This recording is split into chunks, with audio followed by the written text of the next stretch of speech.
Ian, Ubisoft says we don't own games anymore. Yep. This is some awful shit. So We just don't own games. Hey, a Polygon article from April 9th. Better, happier times at Polygon. So Ubisoft is back on their bullshit. They're saying that we don't, that we shouldn't. What's the direct word? This is how they phrased it. The company's lawyers argued in a filing, and this is based on The Crew, a racing game shutting down. I think we brought this up originally last year. And gamers and people in California brought a lawsuit about it. And the lawyers are now stating that there was no reason for players to believe they were purchasing unfettered ownership rights in the game. Ubisoft has made it clear lawyers claimed that when you buy a copy of The Crew, you're merely buying a limited access license. And I just don't think that's true at all. Well, I don't know what the click wrap license thing says. Nowadays, it probably does say that, but historically, when you bought a video game, you bought a cartridge, you are buying a license to play that cartridge as long as you own that. Yep. No ifs, ands, or buts. That's what it is. Yes. It's not like a certain amount of time.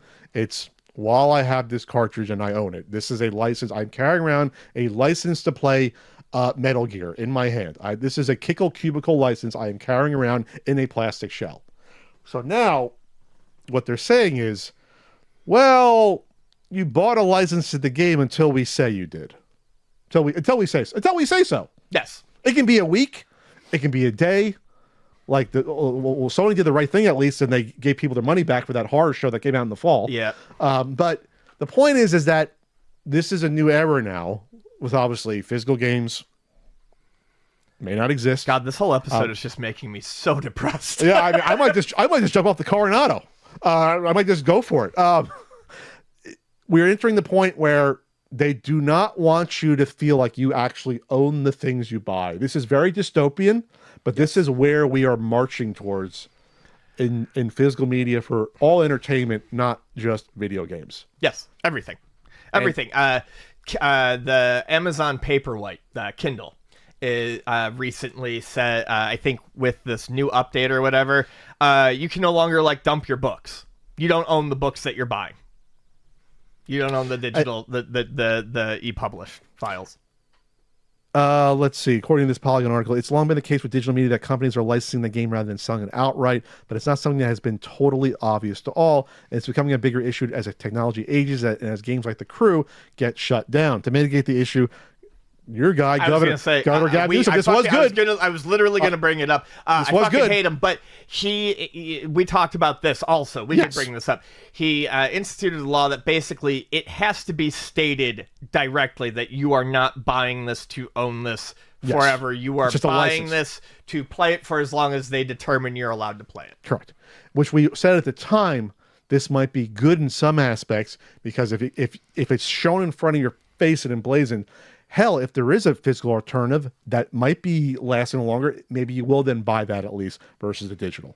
Give you some smaller control. I understand servers being shut down and such, but it at least pushes you or to think about the issues in front of you.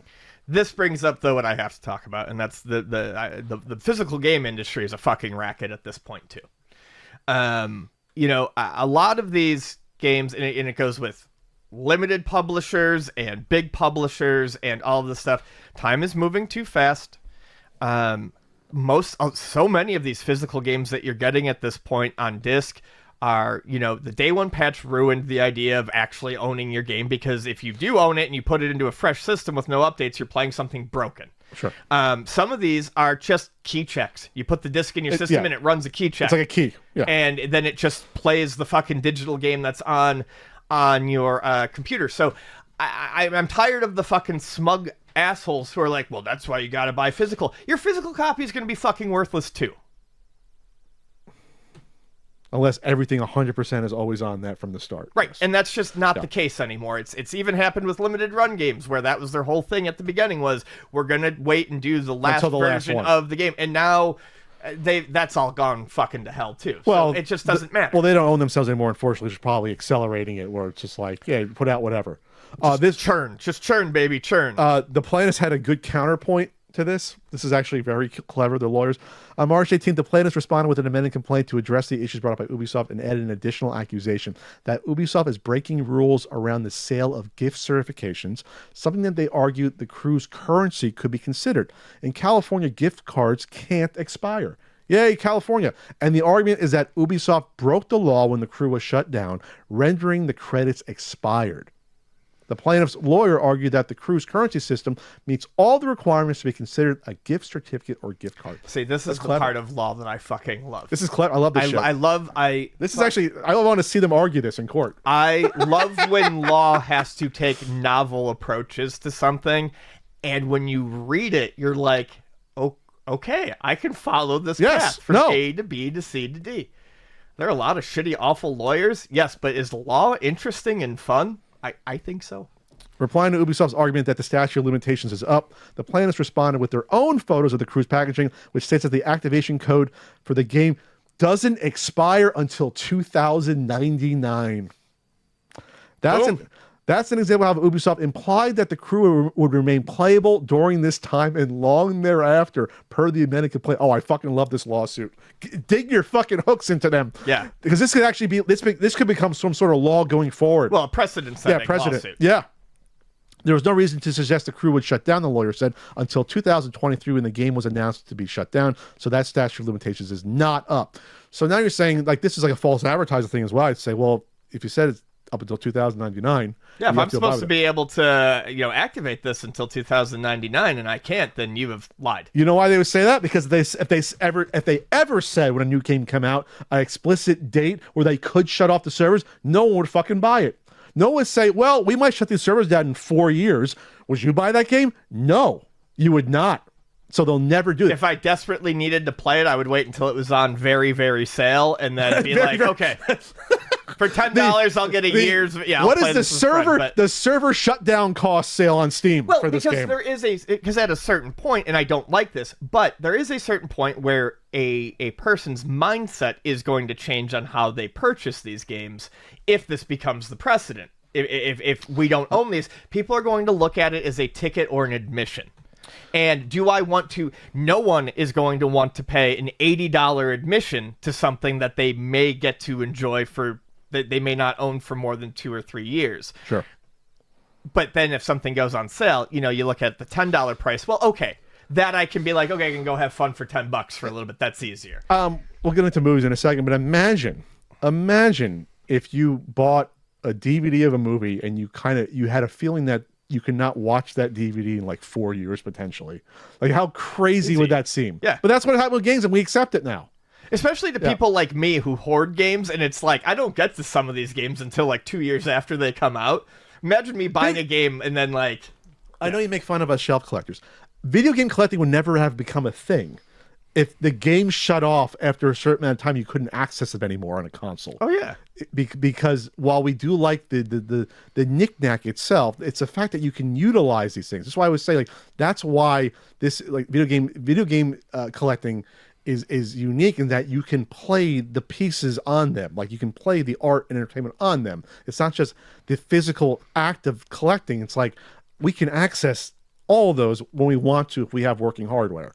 And you can't collect modern video games because of that. No. It's not the same thing. If you collect modern video games, especially like PS5 or Xbox stuff or whatever, you're not collecting video games. You're just going through the motions that you remember. You're buying for a different reason than you did back when you started. You are collecting an access key to something that may or may not work if you currently test it out.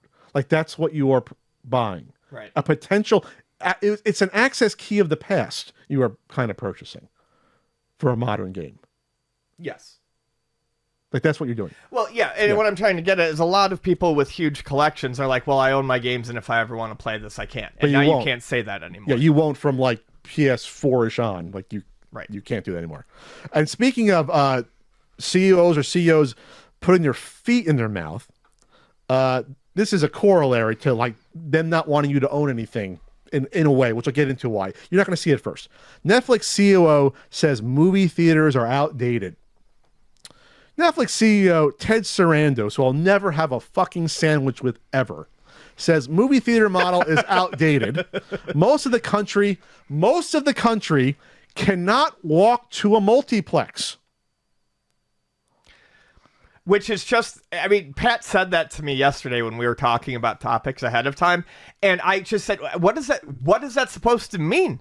I don't think multiplexes were ever something that were in such great supply that everyone could walk to a multiplex. Unless you lived in the city, like New York City, a walkable city where, hey, we can walk to get our groceries and there's a movie theater. I grew up in the late 80s and early 90s, like the heyday of modern like movies getting churned out, and I couldn't walk to a fucking movie theater in the suburbs. The modern movie theater goes back to some Just time. gonna leave my hands out like this for the fucking podcast. What's the deal? This is from by Ethan Shanfield from Variety. You saw us, the Hollywood Backlot. Movie theaters have existed since, I gotta look up when they first came into vogue, probably somewhere in the 19 teens. Late 19 teens, I'm guessing, when you had more longer movies come out. Definitely by the 20s. So we're talking about 100 years of movie theaters that have existed, that we know about, like in terms of formal movie theaters. They have done just fucking fine for 100 years when no one could walk to things as easily back then. Mm-hmm. So what is the problem now? Basically, this is just a roundabout way of basically they don't want movies to come out in theaters anymore. That's all. They don't want you to have the movie theater experience anymore.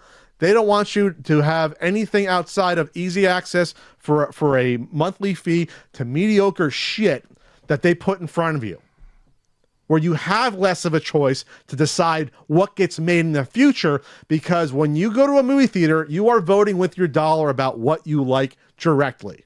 Streaming eliminates all of that. Because the money's coming in regardless. Correct. So they can't pin the blame on just one. You can't be like, well, it's because you guys are making schlock. And they don't care that. I always bring up that fucking shitty Red movie that cost $250 million or so. Oh, that was starring that Santa fucking movie? No, that's another shitty one. It was Red 5, or what the fuck it was. The one with The Rock, Gal Gadot, and Ryan Reynolds. Red 3. 2025. No, that's the Santa one. It's the one that came out 3 or 4 years ago. No, they're doing a Red 3 with Bruce Willis? No. Okay. There was a Ryan Reynolds movie with The Rock. I'm pretty sure I watched it. I'm just trying to remember. It was shit. It was garbage. Yeah. Tons of CG. The story was terrible. They probably all got paid. All the actors probably got paid $30 million each. Good for them. If that movie came out in the movie theaters, Red Notice. Red Notice. And I did watch that when I was home and back in Buffalo and sick with my family and Vonnie. And the next day we were all like, "What the fuck was that movie about?" Correct. I fell asleep twice trying to watch. I'm not even kidding. If a movie has no discernible plot or interest in me, I will fall asleep if it's late at night. The point is this: that movie probably cost $200 to $200 million or so. If that movie came out in movie theaters, no one would have seen it. Nope. Or people would have seen it the first weekend. It would have dropped off the earth. They would never have made a movie as crappy as that ever again for theaters because the risk would have been too high. But they can they can put that shit out because it's cheap. And there's incestuous relationships with streaming platforms. Mm-hmm. For example, now Netflix has a deal with WWE. Rock's on the TKO board of directors. Maybe you grease the palms here and there. Maybe The Rock gets another starring movie on streaming that he would never in the theater get. So all this is to say is that this is terrible because this leads to more slop that you forget about literally the day after you see, and Ian will never watch Red Notice again voluntarily. No, and if you put a gun to my head, I could not tell you what the fuck that movie was about. I think they're two FBI guys and gals, and then Ryan Reynolds is a thief or something, and that's where it begins and ends. So, this is what Sarando says. Netflix is a very consumer-focused company. We really do care that we deliver the program to you in a way that you want to watch it. Where's my fucking Mindhunters, Sarandos? Where's my fucking Mindhunters season 3? Sorry, I wasn't going to say that, but I'm saying it. Yeah. The best thing you put on your fucking network in the past several years. Fuck. There's so many things that gave 1 or 2 seasons on Netflix and then it's canceled that were brilliant, and then they get more shitty movies. More shitty movies that could have been 2 or 3 seasons of a show. Mm-hmm. Just another Rock movie. Another movie that no one's ever going to watch. So how does this relate to physical media, you might say? This goes back to, there was this made the rounds about a year or two ago when Matt Damon explained why streaming has killed the movie industry. and he talked about like movies that he used to do, or these smaller, smaller dramas, or just a guy and a girl meet, they have a wacky thing happen and they fall apart. These movies just come out all the time, and they wouldn't make a ton of money. They make like $10 million in the movie theater. But since you had physical media, people bought DVDs, people rented DVDs. So there was a lot less risk of putting those movies out, because you realize we don't have to make the money back in a month in the movie theaters.